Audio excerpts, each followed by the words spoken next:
I'm in this business 25 years. We hear rumblings. We hear things. We read things. When franchisees flee faster than they join, the system's in collapse mode. Dickie's is not in growth mode. They are circling the drain. All right. Welcome back to the Pursuit of Profit podcast. Today's episode dives into the smoldering ashes of what was once the largest barbecue franchise in America, Dickie's Barbecue Pit.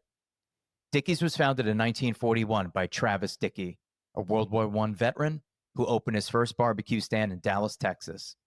His children have taken over the brand and took it to a peak of around 570 units, only for it to become clouded by lawsuits, FTC complaints, franchisee bankruptcies, and a severely damaged reputation. On this episode, we're going to break down Dickie's mistakes. Let's also discuss mistakes made by investors and franchisees and how to avoid them going forward. Dickie's is walking the same path Quiznos paved: fast growth, low franchisee profitability, and a franchisor more focused on collecting fees than building sustainable partnerships. If you're buying a franchise, you have to ask yourself, is this a business or a brand that survives by burning through new owners? I see critical parallels between Dickie's Barbecue and Quiznos. These are two textbook examples of franchise systems that collapsed under the weight of their own growth strategies, poor franchisee economics, and misaligned franchisor-franchisee relationships. Here's a breakdown of what went wrong, and we're going to go through about 7 of these different topics. The first is obvious. It's overexpansion. Expansion's not bad, right? As long as you're expanding and you're adding infrastructure. So the most dangerous part of franchising is overexpansion without infrastructure. This can lead to a franchise system implosion. Again, Dickie's grew to a peak of 570 units, and they did it in about a decade, which is remarkable growth.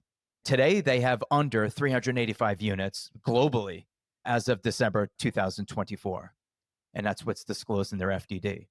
To compare that to Quiznos, Quiznos peaked at over 5,000 units.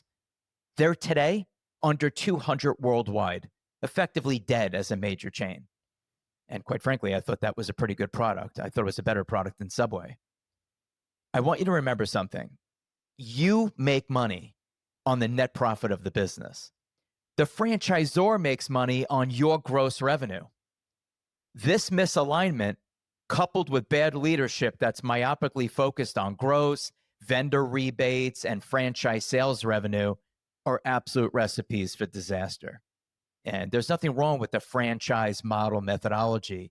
You just need a franchisor that obsesses internally over the P&L, the bottom line of the franchise community. There's nothing wrong with how they make their money. It's the lack of systems that's what bothers me. So here's the lesson. When franchisees flee faster than they join, the system's in collapse mode. Dickie's is not in growth mode. They are circling the drain. With, again, exploded to about 570 units. By the way, they did that by 2017. But with rapid growth came really shallow support.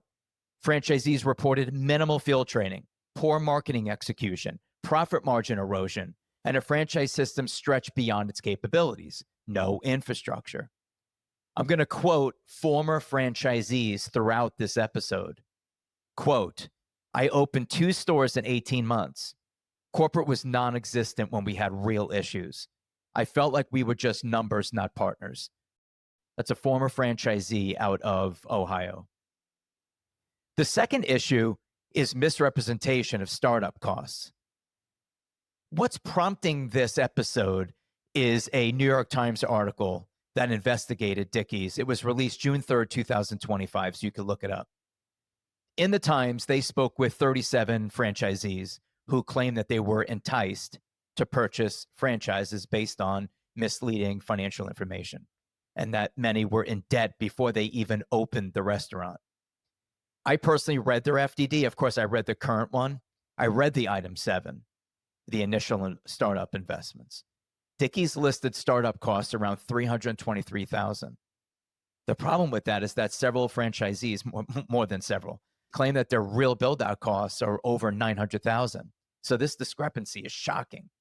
Again, same issues with Quiznos. They had franchisees securing 2,000, 2,500 square foot spaces for a brand that only needed 900 square feet. Franchisees were grossly overpaying in construction and obviously in rent. I mean, I don't know if you remember Quiznos. You walked into some of these places, they were 2, 3, 4 times the size of a Subway. Subway understood we don't need that much square footage, right? Most people dine and dash or grab and go. They're not sitting in there a long time. You don't need a huge seating area. And with delivery now, a lot of these businesses that are fast food, people are in and out. As I said, they're grab and go. They're using drive-throughs. They're ordering third-party pickup and delivery. When you read an FDD and review item 7, some of the biggest expenses are going to be construction, furniture, fixture, equipment. The ranges are created by existing franchisees, right? That actually open locations. This is not just about Dickie's. This is about any brand. So when you're looking at item 7, you're like, where are they getting these ranges from? They're getting it from the franchise community that opened from San Francisco, New York City to Wichita, Kansas, every market in between, wherever they operate. Obviously, the cost of operating in California, New York are going to be way more expensive than a small town in Nebraska. Again, I want to quote a franchisee. We were told it would be turnkey for under $400,000. By the time I opened, I was 1.1 million in. I almost lost my home. That's a former franchisee out of Florida. I also want to quote on this topic a law firm, Zarko, Einhorn, and Salkowski. One of the managing partners, Robert Einhorn, was in the article in the New York Times, and he stated that franchisees were misled. Quote, franchisees are losing their investments. The whole business model is simply not working, end quote. I want to quote another attorney, and this is powerful. When the item 7 range materially misleads buyers, it opens the door to legal action. The FTC requires a reasonable basis for every estimate, and Dickie's had enough data to know better. It's so true. You've heard from some incredible franchise brands right here on the podcast. If you're sitting there wondering which opportunity might be the right fit for you, we're here to help.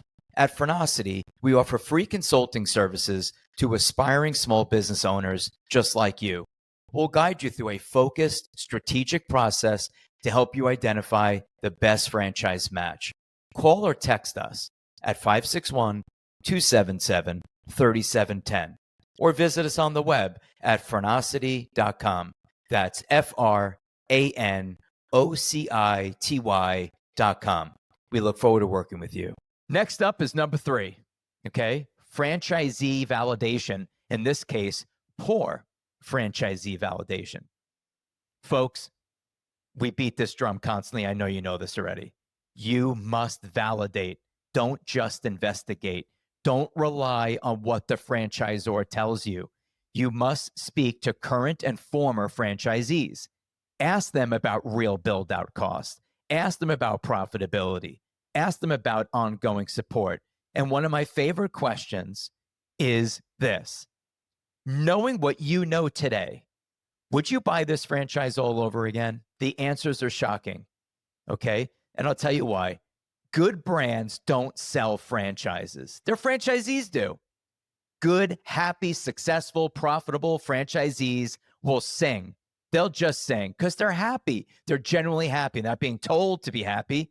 They're generally happy. They bought into a system they believe in. They execute it in the field, and they're making money, and they're happy.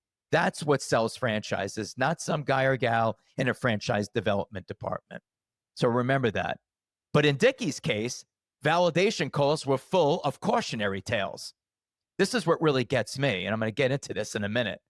Validation calls are an opportunity to trust what you're being told by corporate, the franchisor, but verify, right? Verify with existing franchisees. You are validating franchise opportunity with people who do not financially benefit from this transaction. There's nothing more powerful than that.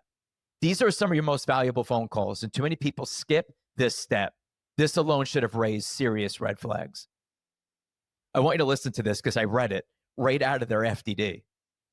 So during the last 3 fiscal years, Dickie's franchisees have signed confidentiality clauses. In some instances, current and former franchisees signed provisions restricting their ability to speak openly about their experiences with the system. You may wish to speak with current and former franchisees, but be aware that not all such franchisees will be able to communicate with you.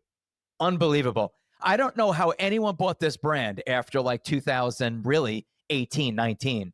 I will tell you, I have been telling people for at least 5 years, stay away from this brand. For all of you that spoke to me and got mad because you didn't like that I was going against the due diligence that you've done, and you said, I knew you were going to shit on the brand because you want to sell me something else. No, I'm in this business 25 years. We hear rumblings.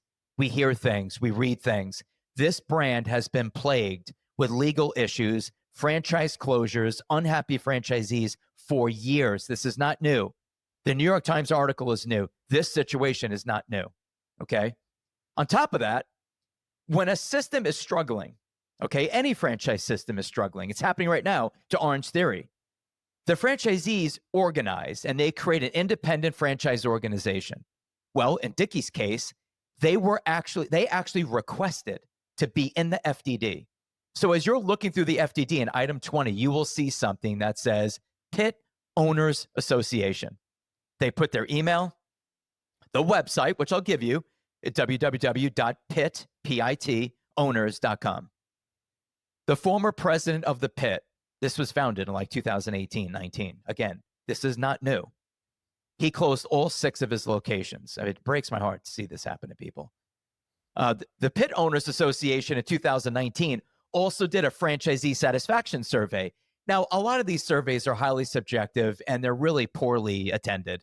But the reason I'm going to read this out to you is because it was actually well attended, and a lot of people did respond. I'm going to say a minimum of 60% of the system responded to this. The survey was done in May of 2019. 58% not profitable. 69% declining revenue year over year over year. 39% considering closing their store. 85% wish they never invested in Dickies. My favorite question. Hey, man, thanks for your time. Before I go, little Columbo quote, right? Before I go, knowing what you know today, would you do this all over again? No. 85% wish they never invested in Dickies. I want to quote a franchisee, and then I want to say something. I told prospective buyers the truth. I was losing money, and corporate didn't seem to care. Some still signed anyway. Folks, this is confirmation bias, and it is one of the most dangerous phenomenons in anything. You have put time into researching a brand. You've gotten your spouse there. You've mentally gotten there that we are going to buy brand A. And it has nothing to do with Dickies. Then you speak to people. How's it going? Horrible. Speak to the next person. How's it going? Don't do it. Run. Then you speak to a guy like me. What brand are you considering? Dickie's Barbecue. Don't do it. I knew you were going to say that. And then you get angry. That's confirmation bias, okay? Super dangerous. And a lot of people had their lives destroyed because they did do the heavy lifting. They did put in the validation, but confirmation bias creeped into their discipline process and literally mortgaged their future. Validation calls and the negativity that they've all heard, this was the moment that the prospective franchisee could have walked away. Smart money, disciplined investors conduct extensive amounts of due diligence. For transparency, I've never had a client buy Dickies. I've never suggested anyone ever buy Dickies, quite the contrary. And I have no involvement with Quiznos. I've never advised anyone to buy a Quiznos. Okay, this has been going on for years now. As if it couldn't get worse, we have number 4, which is adversarial legal tactics. Rather than Dickies corporate solve disputes privately or collaboratively, Dickies sued the franchisees. They sued their lawyers. They even sued the arbitrator. I mean, this brand looks horrible. The optics are just terrible. It looks like an aggressive, litigious brand. And again, I want to quote another franchise attorney. Quote, Dickie's move to sue the arbitrator was unprecedented. It sent a message to franchisees that we'll fight you with every resource we have. And that chills franchisees' trust. So many reasons to walk away from this brand. Greed comes in at number 5.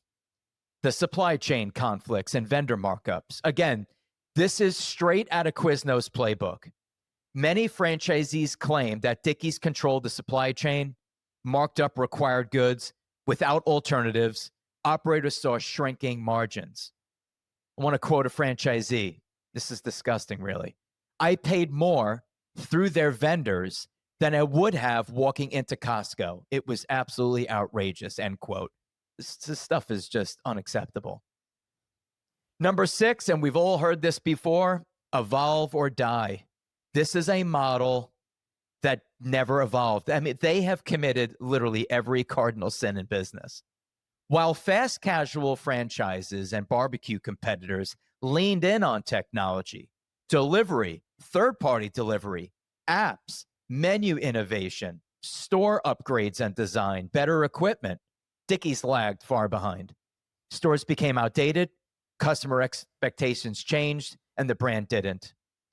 Just to quote a franchisee, our POS system was 10 years old, no third-party delivery integration. Customers literally moved on. Business is very sensitive, very sensitive. You have to cultivate it. You've got to constantly innovate it. You have to stay ahead of everything. You almost need to know the customer better than they know themselves. My final topic is poor franchisee selection. Dickie's didn't just have poor franchisee selection. Former franchisees allege predatory sales tactics. Dickie's targeted veterans, immigrants, and inexperienced operators. I know, it seems noble in theory, but without adequate capital, some degree of financial and business acumen, robust training, realistic expectations, many franchisees failed fast. When I personally see a small business, and my family deals with this all the time, when I see a business shuttered and we're driving around or going out to dinner, when I see the failure, it really does break my heart because I know the stress they carried, the risks they took, and the sacrifices they made, whether it's time away from family, missing soccer games, dance recitals, money they couldn't afford to lose, sleepless nights trying to make it work. So behind every shuttered storefront is really a dream that someone gave everything for. And it pains me to see this. This is reminding me of Burgerim. It's reminding me of some of the worst stories in franchising. And there's not a lot of them. Like that's one of the reasons why I'm doing this episode. There's not a lot of these. And this is a lesson. It's not about barbecue. It's about franchising done right and aligning yourself with a trusted advisor like us. Dickie's built fast, but failed terribly in adding operational support and creating a franchisee-first culture. That's the culture. You have to obsess over the franchisee. Franchisors can't obsess over their top and bottom line. This is a requirement for long-term success in franchising. As a consultant, I tell every investor, and I'm going to tell you now, the brand isn't your product. The system is. The system, that's what you're buying, a system.